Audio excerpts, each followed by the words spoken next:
দীর্ঘ 1 মাসের সংযমের পর ঈদ আসে। এই দিনটি আমাদের ত্যাগের পুরস্কার, আনন্দের দিন। এই দিনটিতে আমাদের মধ্যকার ভালোবাসা ও ঐক্যতা বাড়ায়। তবে ঈদের আনন্দ কি শুধুমাত্র নতুন জামা কাপড় ও সেমাই খাওয়ার মধ্যে সীমাবদ্ধ? অবশ্যই না। আসসালামু আলাইকুম।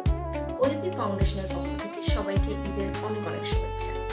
ঈদ মানে আনন্দ, খুশি, ভালোবাসা সকলের সাথে একসাথে ভাগ করে নেওয়া। এই দিনটি আমাদের শেখায় কিভাবে ভেদাভেদ ভুলে সকলের সাথে একসাথে মিলেমিশে থাকতে হয়। ঈদ মোবারক। আসুন আমরা এই পবিত্র দিনে গরিব দুঃখীদের পাশে দাঁড়াই, নিজেদের মধ্যকার ভেদাভেদ ভুলে একে অপরের সাথে দিনটি উদযাপন করি। ওলিপি ফাউন্ডেশনের পক্ষ হতে আপনাদের সকলকে ঈদের শুভেচ্ছা। এই ঈদ আপনার জীবনে বয়ে আনুক সুখ, শান্তি ও সমৃদ্ধি। সকলকে ঈদ মুবারক।